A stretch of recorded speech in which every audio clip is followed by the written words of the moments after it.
So hello guys, आप सभी का बहुत बहुत स्वागत है आज के इस वीडियो में। और आज का ये जो वीडियो है ये एक नए चैप्टर के साथ स्टार्ट हो रहा है एंड जिसका नाम है पब्लिक अंडरटेकिंग।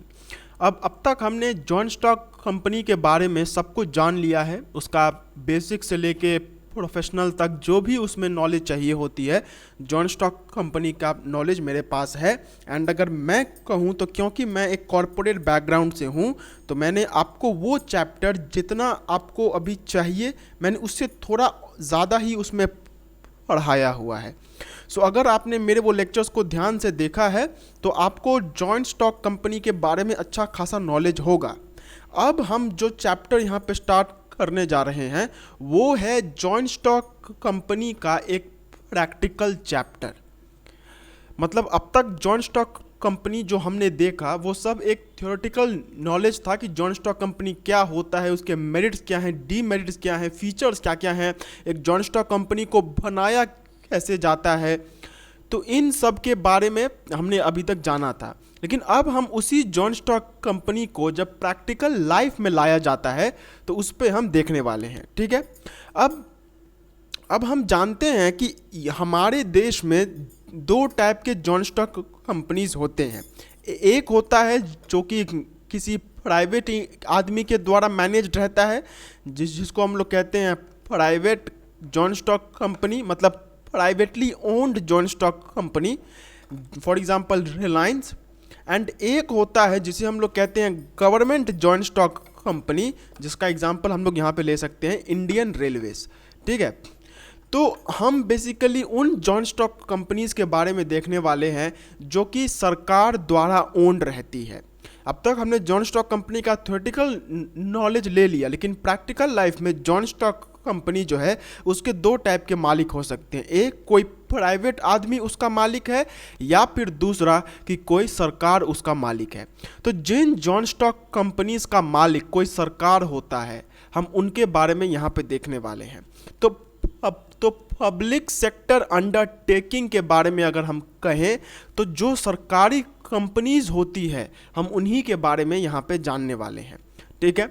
तो ये चैप्टर उसी के बारे में है। अब इसका एक सिलेबस का आउटलुक देख लेते हैं। सिलेबस काफ़ी हमें छोटा दिख रहा है, लेकिन इसका एक ऐसा पोर्शन है जो कि मतलब एक लाइन में सिलेबस में स्टेट कर दिया गया है, लेकिन जब उसे पढ़ने जाएंगे तो वो 4-5 पेजेस का हो जा रहा है। ठीक है।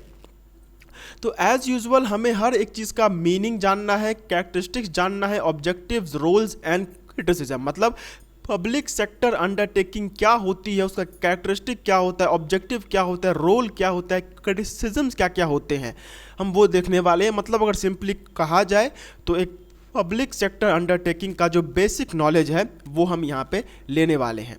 फिर हम देखने वाले हैं forms of public sector undertakings. अब यही वो जगह है जहाँ पे मैंने आपको कहा कि यहाँ पे तो एक लाइन में दे दिया गया है, लेकिन जब इसको एक्चुअली देखा जाता है तो ये 3 से 4 पेजेस का हो जाता है। तो forms of public sector undertakings जो है वो काफ़ी लंबा सा चैप्टर होगा, मतलब that will be a relatively huge portion. ठीक है। इसका मतलब क्या है कि जो सरकारी कंपनीज होती हैं वो कितने टाइप्स की होती हैं, इसका मेन मतलब वही है। ठीक है।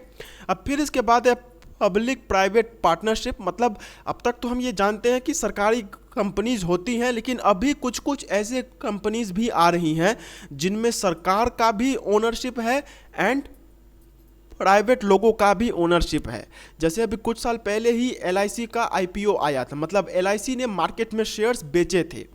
तो अगर सिंपली लैंग्वेज में कहा जाए तो LIC के शेयर्स अभी भी सरकार के पास ही मैक्सिमम हैं, लेकिन उसका एक अच्छा खासा पोर्शन का शेयर जो है वो अब नॉर्मल लोगों के पास, यानी कि जो प्राइवेट इंडिविजुअल्स हैं उनके पास भी आ चुका है। तो LIC जो है अब उसे एक पब्लिक सेक्टर अंडरटेकिंग ना कहते हुए अगर एक पब्लिक प्राइवेट पार्टनरशिप कहा जाए तो वो ज़्यादा बेटर होगा। तो हमें उसके बारे में भी देखना है कि जिन जॉइंट स्टॉक कंपनीज में सरकार का तो ओनरशिप रहता ही है, लेकिन उसके साथ साथ प्राइवेट लोगों का भी ओनरशिप रहता है, हम उनके बारे में देखने वाले हैं। तो बेसिक जो हमारा नॉलेज है वो इसमें दो ही है कि basics of public sector undertaking, फिर forms of public sector undertakings and public private partnership. ठीक है, अब आइए इसे शुरू करते हैं। तो सबसे पहला जो हमारा आ रहा है टॉपिक वो है मीनिंग ऑफ PSU, मतलब पब्लिक सेक्टर अंडरटेकिंग का ही शॉर्ट फॉर्म है।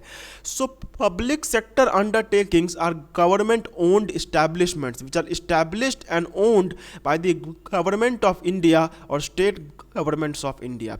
मतलब सिंपल लैंग्वेज में आपको बस इतना ही याद रखना है कि जिन कंपनीज के ऊपर में, जिन अंडरटेकिंग्स के ऊपर में सरकार का ओनरशिप रहता है, उसे हम लोग पब्लिक सेक्टर अंडरटेकिंग कहते हैं। ठीक है, उसको बनाया भी सरकार ने ही है एंड उसका जो मालिक है वो भी सरकार ही है। तो public sector undertaking is a business enterprise which is owned by the government. अब ये जो गवर्नमेंट है ये दो तरीकों से हो सकता है, मतलब या तो यहाँ पे वो सेंट्रल गवर्नमेंट हो सकता है और या तो स्टेट गवर्नमेंट हो सकता है। दोनों में से कोई भी अगर गवर्नमेंट हुआ तो भी हम उसे एक पब्लिक एंटरप्राइज ही, मतलब पब्लिक सेक्टर अंडरटेकिंग ही मानेंगे। ठीक है, बहुत लोगों को रहता है कि जो सेंट्रल गवर्नमेंट जिसकी ओनर होती है उसे ही हम लोग पब्लिक सेक्टर अंडरटेकिंग कहते हैं, लेकिन ऐसा नहीं है। अगर स्टेट गवर्नमेंट भी मालिक रहती है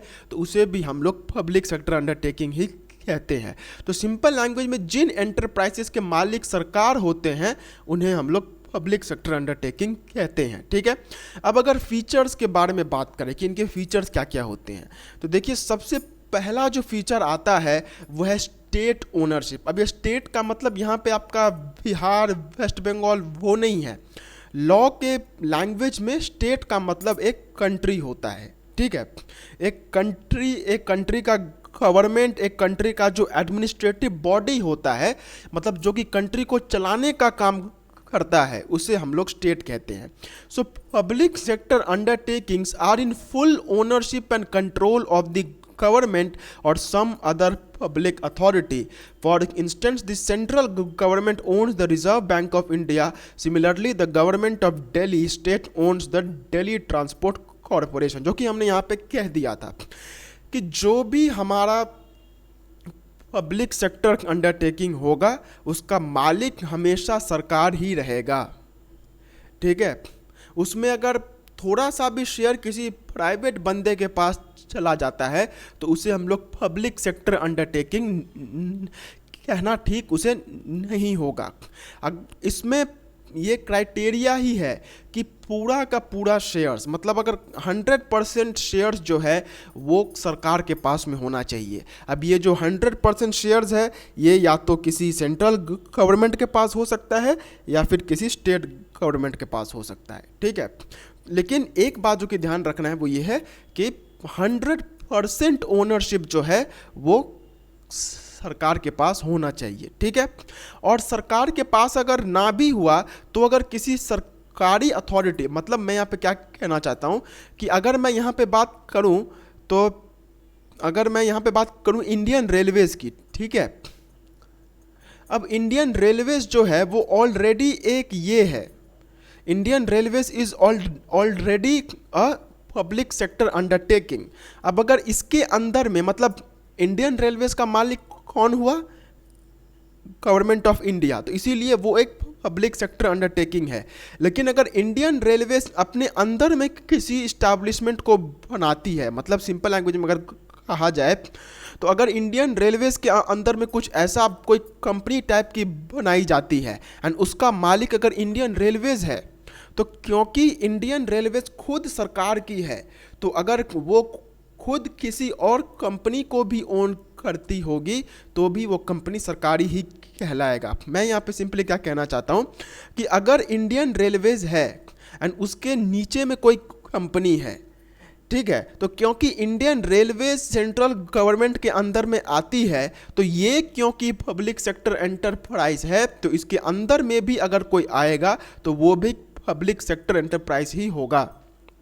तो इसीलिए पब्लिक सेक्टर अंडरटेकिंग का मतलब होता है कि या तो सरकार के पास होगा या तो सरकार के ही किसी बनाए गए इसके पास में होगा, कॉरपोरेशन या फिर अथॉरिटी के पास में होगा।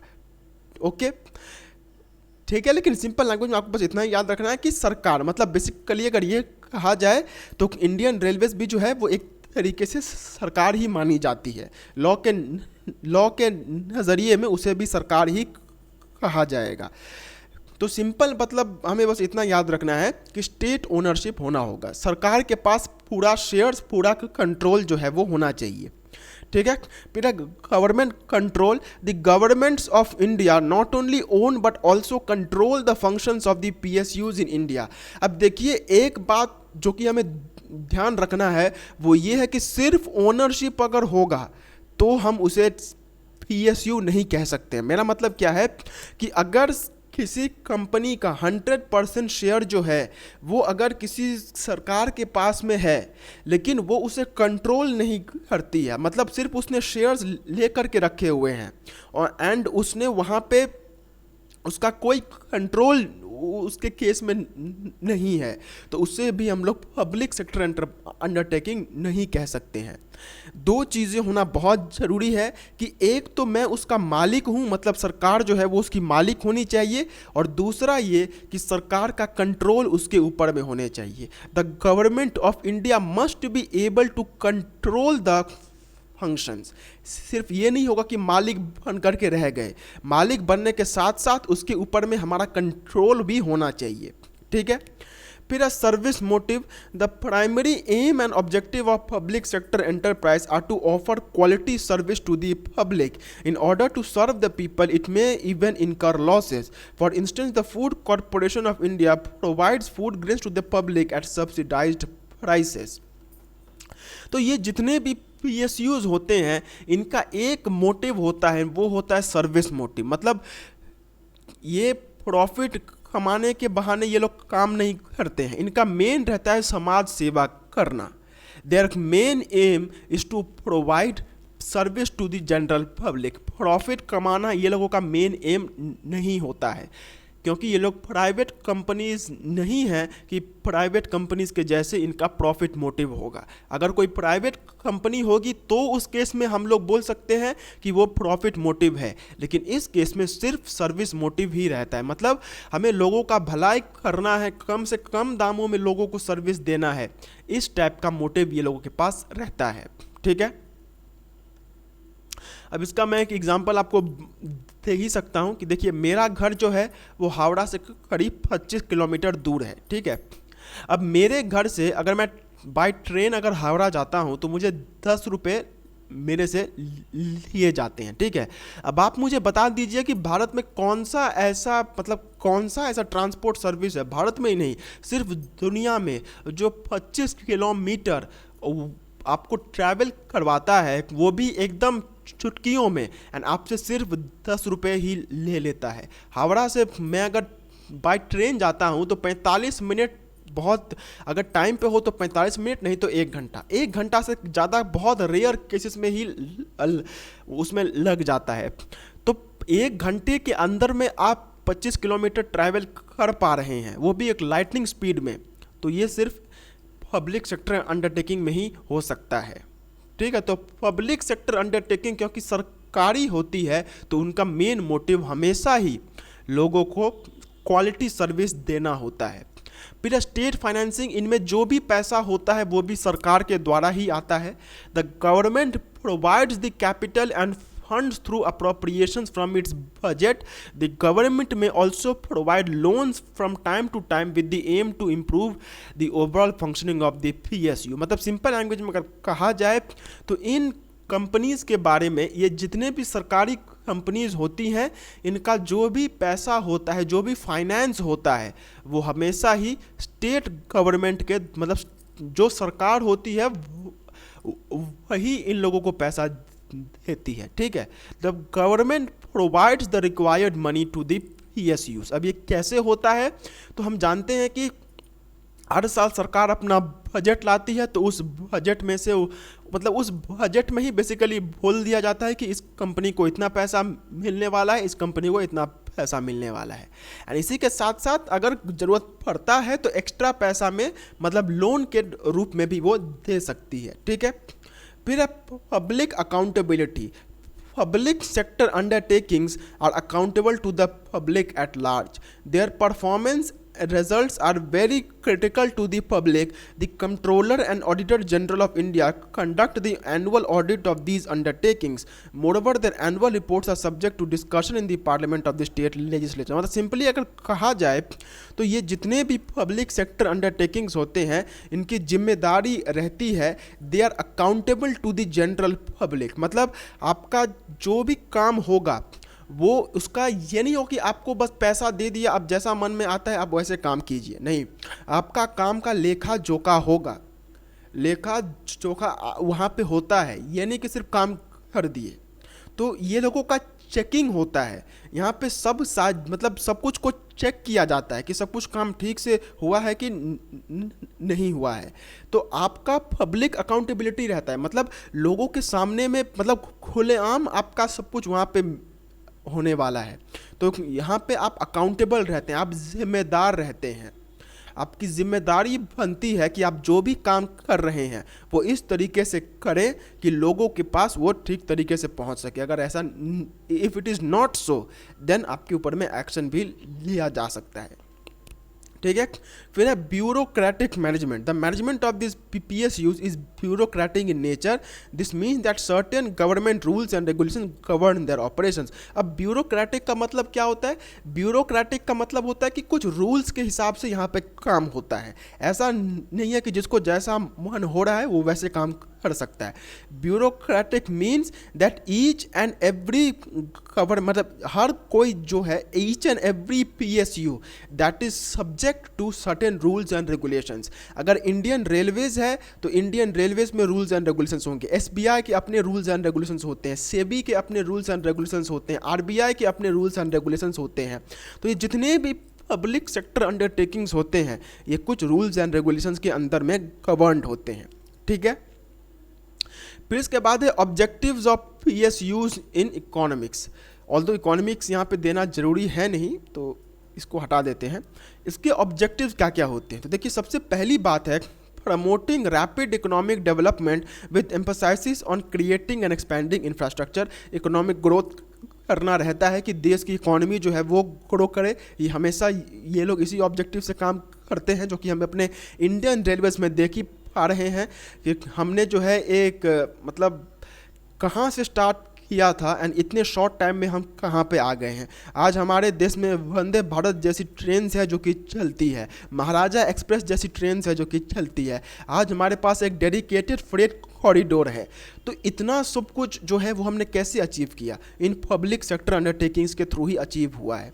तो देश का इकोनॉमिक ग्रोथ हो, देश में वृद्धि हो, ये इन लोगों का हमेशा ही एम रहता है। Their aim is to do the economic growth of the country. Indian railways हमेशा इसी बात पे रहती है कि कैसे लोगों को कम से कम दाम में दिया जा सके और कैसे हम लोग इकोनॉमिक ग्रोथ कर सकते हैं, ठीक है।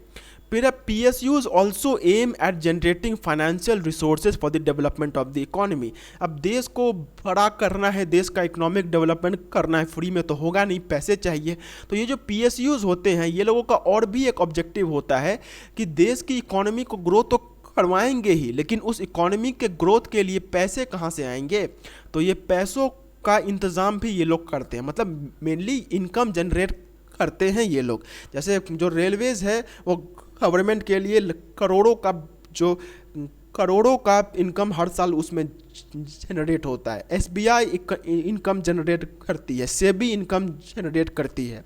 तो ये लोगों का एक और काम भी होता है कि फाइनेंशियल रिसोर्सेज मतलब पैसों जनरेट करना, to generate money, that is also their objective. फिर moreover creating employment opportunities is one of the primary goals of PSUs। Employment generation, लोगों को नौकरी मिले, ये एक बहुत इंपॉर्टेंट बात रहती है, लेकिन यही हमारे देश में नहीं हो पा रहा है। एंड ये इसमें किसी का कोई गलती भी है नहीं, गलती है तो सिर्फ देश के पॉपुलेशन का। देश का पॉपुलेशन ही इतना ज़्यादा है कि उसके हिसाब से नौकरी बना पाना भी पॉसिबल है नहीं, एंड अगर बनाया भी जाएगा तो भी वो पॉसिबल है नहीं। क्योंकि मैं अगर बात करूँ यहाँ पे, तो अगर एक इंडियन रेलवेज में अगर 1 करोड़ लोग काम करते हैं, ठीक है, अब इन 1 करोड़ लोगों को सैलरी देने के लिए हमारा पैसा खर्चा होता है, तो इंडियन रेलवेज़ को कोई दिक्कत नहीं है, वो आराम से 2 करोड़ लोगों को नौकरी दे सकती है। लेकिन प्रॉब्लम कहाँ होगा, 2 करोड़ लोग फ्री में तो काम करेंगे नहीं, उन लोगों को भी पैसा चाहिए। अब उन लोगों को सैलरी कहाँ से देंगे? जाहिर सी बात है टैक्स को बढ़ाया जाएगा, तो बात तो फिर वही रह जाएगा। इसीलिए इस देश में एम्प्लॉयमेंट का इतना ज़्यादा प्रॉब्लम है। लेकिन इस एम्प्लॉयमेंट को ठीक करने, इस एम्प्लॉयमेंट को जनरेट करने के लिए, अनएम्प्लॉयमेंट को घटाने के लिए ये लोग हमेशा एम करके काम करते हैं। फिर है प्रमोटिंग बैलेंस्ड रीजनल ग्रोथ। अब बैलेंस्ड रीजनल ग्रोथ का मतलब क्या है? देखिए हमारे देश में जो मुंबई है, फिर गुजरात है, फिर उसके बाद अगर बात करें इंदौर जैसे जो राज्य है, ये सब जो जगह है ये बहुत ज़्यादा डेवलप्ड है। मतलब इतना ज़्यादा डेवलप्ड है कि आप वहाँ पे जाइए लगेगा आप विदेश में हैं। लेकिन वहीं अगर बात करें तो जो eastern and north eastern side है, अब वहाँ पे देखिए तो वहाँ पे इकोनॉमिक डेवलपमेंट वैसा है नहीं। हम बिहार, फिर वेस्ट बंगाल के कुछ इलाकों के, उड़ीसा के इलाकों के, झारखंड के, फिर नॉर्थ ईस्ट को अगर ले लें तो यहाँ पे जो इकोनॉमिक ग्रोथ है वो उतना ज़्यादा है नहीं। तो हम देश में देख सकते हैं कि एक साइड में तो बहुत इकोनॉमिक ग्रोथ है, लेकिन दूसरे साइड में इकोनॉमिक ग्रोथ उतना है नहीं। तो ये जो PSUs होते हैं, इनका ये भी एम रहता है कि इकोनॉमिक ग्रोथ तो करेंगे ही, लेकिन ऐसे नहीं कि मुंबई का इकोनॉमिक ग्रोथ बहुत हाई हुआ एंड बिहार का इकोनॉमिक ग्रोथ बहुत लो हुआ। हर एक जगह को इक्वल तरीके से ग्रो करना, ये इन लोगों का एम रहता है। ठीक है।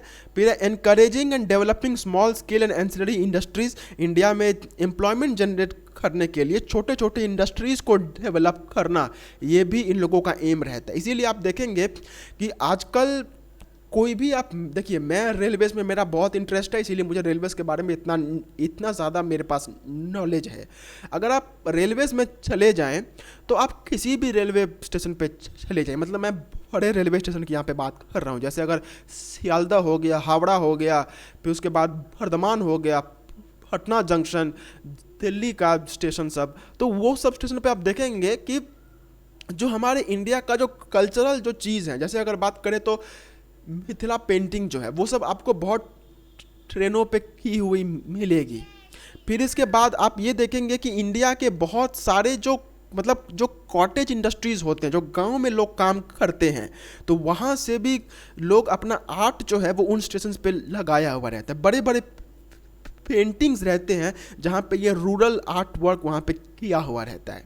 तो अब आप मुझे एक बात बताइए, क्या ये सब ज़रूरी है? इस मतलब क्या इंडियन रेलवेज़ के काम करने के लिए क्या ये ज़रूरी है? क्या ऐसा है कि अगर ट्रेन के ऊपर में मिथिला पेंटिंग या फिर और भी कोई कल्चरल पेंटिंग अगर नहीं रहेगी तो क्या ट्रेन चल नहीं पाएगी? ऐसा तो नहीं है। लेकिन फिर भी ऐसा क्यों किया जाता है? ऐसा इसलिए किया जाता है कि देश में जो छोटे मोटे जो इंडस्ट्रीज़ हैं, जो लोग घर में बैठ करके छोटे मोटे काम करते हैं, उन लोगों को ताकि अपना नौकरी मिले, इसीलिए यहाँ पे ये काम किया जा रहा है।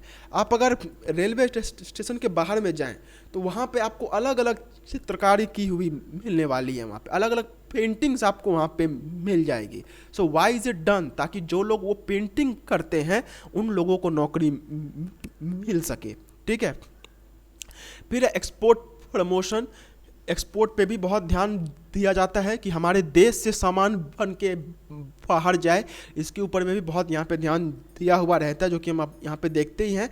मेक इन इंडिया जो अभी बनाया गया है, तो ये ऑल्दो कोई जॉइंट स्टॉक कंपनी नहीं है, दैट इज़ एन इनिशिएटिव, लेकिन इसके अंदर में जो PSUs आते हैं वो लोगों को बोला गया है कि आप एक्सपोर्ट प्रमोशन पे ध्यान दीजिए। फिर है ऑल्सो एक्सेलरेट इम्पोर्ट सब्सटीट्यूशन। अब इम्पोर्ट सब्सटीट्यूशन का मतलब है कि एक्सपोर्ट ज़्यादा करेंगे, इम्पोर्ट कम करेंगे, एंड जितना भी इम्पोर्ट करते हैं उसका सब्सटीट्यूट, मतलब अगर विदेश से कोई सामान खरीद के भारत में आ रहा है तो हम ये कोशिश करेंगे कि उस सामान को भारत में ही बना लिया जाए। It will always be an aim कि वो जो चीज़ बाहर से बन के भारत में आ रही है तो उस चीज़ को भारत में ही बना लिया जाए।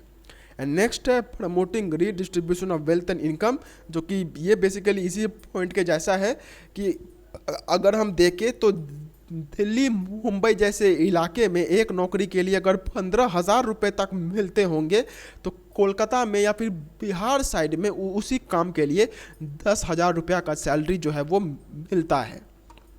तो ये चीज़ ताकि ना हो, ताकि हर एक जगह में एक ही जैसा यहाँ पे सैलरी लोगों को मिले, एक ही जैसा इनकम लोगों को मिले, इस बात पे भी बहुत ज़्यादा ध्यान दिया जाता है। ठीक है, अब इसके बाद जो हमारा नेक्स्ट टॉपिक आता है वो है role of public sector undertaking. मतलब ये लोगों का क्या रोल रहा भारत के अंदर में। तो अब मैं अगर सिंपली यहाँ पे बात करूँ तो ये जो पोर्शन है that is not much required, क्योंकि ये जो पोर्शन है ये बेसिकली जो डेटा आता है, जनरल नॉलेज का जो डेटा आता है, ये उसके ऊपर में बेस्ड है। जो इकोनॉमिक जो स्टैटिस्टिक्स होते हैं वो स्टैट्स के ऊपर में ये बेस्ड है। इसीलिए ये पोर्शन को अगर आप नहीं भी करते हैं तो भी हम यहाँ पे इसको तो भी कुछ खास प्रॉब्लम यहाँ पे होगी नहीं। ठीक है, लेकिन फिर भी इसे देख लेते हैं। पहला है role of PSUs in economics and economic development. तो पहला है capital and public sector formation. The role of public sector in collecting, saving and investing them during the planning year is very important. Moreover during the first and second 5-year plan it was 54% of the total investment. Furthermore, we see a decline to a 24.6% in the year 2010 to 2011. तो role क्या रहा है कि देखिए, हम तो जानते हैं कि भाई अगर घर में पैसा रखेंगे तो घर में पैसा रखने से चोरी हो जाएगा, चूहा काट सकता है, खर्च हो सकता है। लेकिन वही पैसा अगर किसी बैंक में रहा या फिर कहीं पे अगर पैसे को इन्वेस्ट कर दिए तो वहाँ से कुछ रिटर्न जरूर मिल सकेगा। तो जो भारत के लोग थे, इंडियंस के, ये एक मेंटालिटी था पहले कि हम पैसा जो है उसे घर में रखेंगे। मतलब जो पैसे हैं उनको अपने से दूर नहीं रखेंगे, ये मेंटालिटी था। 1 करोड़ रुपया, 2 करोड़ रुपया जितना भी है उसे अपने घर में सजा कर रखेंगे। तो ये मेंटालिटी को तोड़ना बहुत ज़रूरी था, क्योंकि अगर सरकार के पास ये पैसा आ जाता है तो सरकार उस पैसे को इन्वेस्ट करके अपना इकोनॉमिक ग्रोथ जो है, जो कैपिटल फॉर्मेशन, मतलब कैपिटल फॉर्मेशन का मतलब होता है पैसा जनरेट करना, वो काम वो कर सकती थी। तो ये जो PSUs थे, इन लोगों ने इस काम में बहुत ज़्यादा अच्छा खासा रोल यहाँ पे निभाया था। SBI जब आई तो SBI ने कितने लोगों को ये मतलब उसको इंसिस्ट किया कि आप अपने घर में अगर पैसा रखते हैं तो उससे आपको कुछ खास फ़ायदा होगा नहीं, लेकिन वही पैसा आप अगर SBI में रखते हैं तो कुछ नहीं तो 1 साल बाद 4% 5% का जो इंटरेस्ट तो मिल ही जाएगा।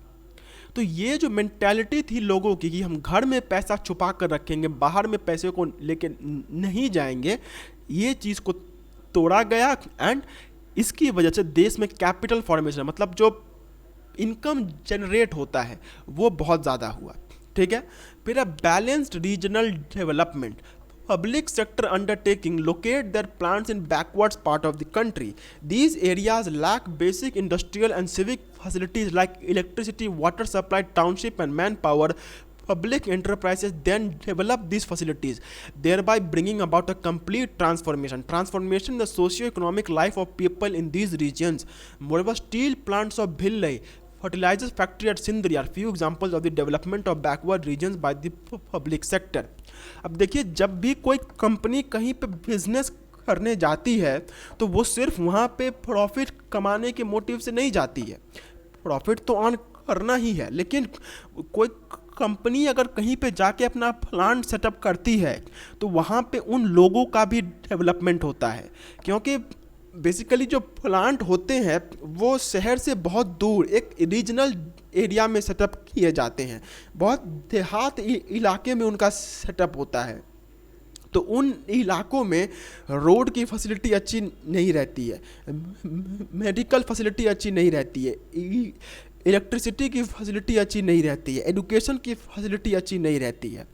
तो जब कोई कंपनी वहाँ पे जाके अपना प्लांट सेटअप करती है तो कंपनी को चाहिए बिजली, तो जाहिर सी बात है वो अपने लिए एक बिजली का व्यवस्था जो है वो वहाँ पे करवाएगी।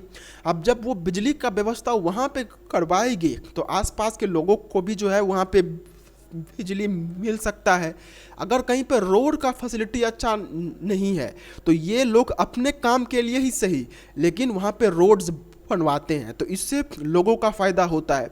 तो कुल मिला के अगर ये कहा जाए तो इंडिया में ये जितने भी PSUs आए, ये लोगों ने जाके वहाँ पे बिजनेस किया। They did business at such places जहाँ पे मतलब इकोनॉमिक ग्रोथ तो छोड़िए, वो लोग अभी भी वो जो पुराने तरीके से लोग रहते थे वो लोग उसी तरीके में रहते थे। तो जब ये कंपनीज वहाँ पे जाके अपना बिजनेस शुरू करती हैं तो ये लोग वहाँ के लोगों का भी लाइफ चेंज करती है। पहली बात तो वहाँ के लोगों को नौकरी भी मिलता है, और उसके साथ साथ जो और भी अमेनिटीज़ होती हैं, इलेक्ट्रिसिटी हो गया, सैनिटेशन हो गया, रोड हो गया, तो ये सब चीज़ें भी उन लोगों को दी जाती है। तो इससे जो सोसाइटी है उसका भी डेवलपमेंट होता है। ठीक है, फिर एम्प्लॉयमेंट जनरेशन, ये तो हम देख ही चुके हैं। Public sector creates millions of jobs to fight the obvious problem of unemployment in India. However, the number of people without unemployment in March 2011 was 150 lakh. Furthermore, the public sector contributes a lot towards the improvement of working and living conditions of workers. मतलब employment generate करना, लोगों को नौकरी देना, ये भी एक बहुत बड़ा एम होता है इन सारी पब्लिक सेक्टर अंडरटेकिंग्स का, एंड इन लोगों ने बहुत मदद किया है। आज अगर हम कहें तो इंडिया में जो मैक्सिमम जो लोग अगर कह सकते हैं कि लोग जहाँ पे नौकरी करते हैं तो उनके नाम कुछ इस तरीके के इंडियन रेलवेज में है एंड अमूल में है, एंड ये दोनों के दोनों पब्लिक सेक्टर अंडरटेकिंग्स हैं। ठीक है, तो ये जो पब्लिक सेक्टर अंडरटेकिंग्स होते हैं, इन लोगों ने देश में इतना एम्प्लॉयमेंट जनरेट किया हुआ है कि अच्छे खासे लोग अब काम कर सकते हैं, एंड ये एम्प्लॉयमेंट दिन बर दिन जनरेट होते जा रहा है। जो कि मैंने आपको यहाँ पे कहा कि जो स्टेशन के बाहर में जो पेंटिंग रहती है उसको दैट इज़ नॉट रिक्वायर्ड, लेकिन फिर भी उसे किया जाता है। क्यों? ताकि उन लोगों को नौकरी मिल सके। तो ये जो PSUs हैं ये बहुत ज़्यादा कंट्रीब्यूट इन लोगों ने किया हुआ है एम्प्लॉयमेंट जनरेशन में। ठीक है, फिर है promotion of research and development. Since most of the public sector enterprise are engaged in high technology and heavy industries, they undertake research and development programmes. Public sector lays the strong and wide base for self-reliance in the field of technical know-how. Also, there is strong emphasis on the maintenance and operation of sophisticated industrial plants, machinery and equipment in the country. Moreover, the expenditure on research and development reduces the cost of production. तो research and development के ऊपर में भी बहुत काम यहाँ पे किया जाता है। देखिए, कोई चीज़ चल रहा है ये तो अच्छी बात है, लेकिन उससे भी अच्छी बात ये होती है कि उस चीज़ को और कितनी अच्छे तरीके से चलाया जा सकता है।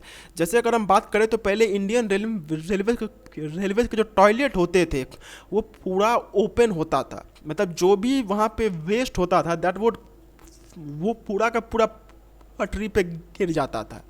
तो इसकी वजह से मतलब क्या बोले, जो पूरा जो स्टेशन का जो माहौल होता था वो पूरा एकदम गंदा सा हो जाया करता था। तो इस चीज़ के ऊपर में रिसर्च हुआ, एंड अब हर एक कोच में बायो टॉयलेट्स होते हैं। तो इसकी वजह से जो गंदगी है वो बहुत कम हो गया है। जो बीमारियां पहले होती थी वो अब उतनी यहाँ पे नहीं हो रही है उस चीज़ की वजह से। तो ये जो रिसर्च एंड डेवलपमेंट होता है ये भी PSUs के अंदर में बहुत होता है, क्योंकि ये लोगों के पास पैसा बहुत है तो they can easily invest in research and development, and ये लोग वैसा करते भी हैं। एंड वही कारण है कि हमारे देश में आज हमें इतना कुछ यहाँ पे मिल पा रहा है। आज जो हम यहाँ पे देख रहे हैं कि कोई भी बैंक जो है, ईच एंड एवरी बैंक वो अब ऑनलाइन हो चुका है। आपको बैंक जाने की ज़रूरत है ही नहीं, आप घर बैठे बैठे सब कुछ वहाँ पे ले सकते हैं। तो ये कैसे हो पाया? This was possible because in सारे बैंक्स में, इन सारे पब्लिक सेक्टर अंडरटेकिंग्स में रिसर्च हुआ। ठीक है, एंड फिर है export promotion and foreign exchange earnings. तो देखिए, एक्सपोर्ट इंडिया से बाहर में एक्सपोर्ट होना, इसके ऊपर में भी बहुत कंट्रीब्यूशन हुआ है इन लोगों का। आज अगर हम बात करें तो इंडिया में जो इंडियन रेलवे के जो कोच बनते हैं वो विदेशों में जा कर के एक्सपोर्ट हो रहे हैं। तो ये कैसे हो सकता है? It is only possible because of this PSUs। इसी के साथ साथ फॉरेन एक्सचेंज अर्निंग्स, मतलब विदेशी पैसा जो है, डॉलर जो है वो हमारे देश में आया, वो भी PSUs का उसके अंदर में बहुत बड़ा कंट्रीब्यूशन है।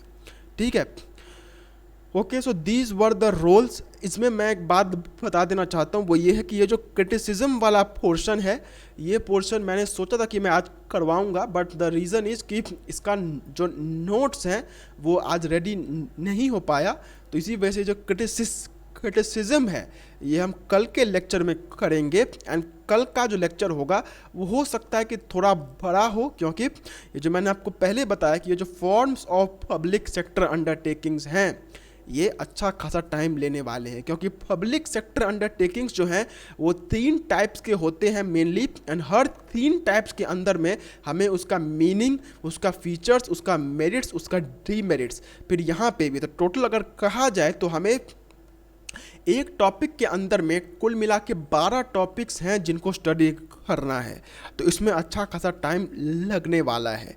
ठीक है, तो इसीलिए कल थोड़ा सा लेक्चर हो सकता है कि ज़्यादा लंबा हो, मैं कोशिश करूँगा कि ना हो, बट अगर हो जाता है देन उसमें कुछ किया नहीं जा सकता है। ठीक है, सो मिलते हैं कल के लेक्चर में एक अगले टॉपिक के साथ। तब तक के लिए बहुत बहुत ध्यान रखिए अपना। Do take very good care of yourselves, have a very nice day, take care of yourselves, bye bye, जय हिंद।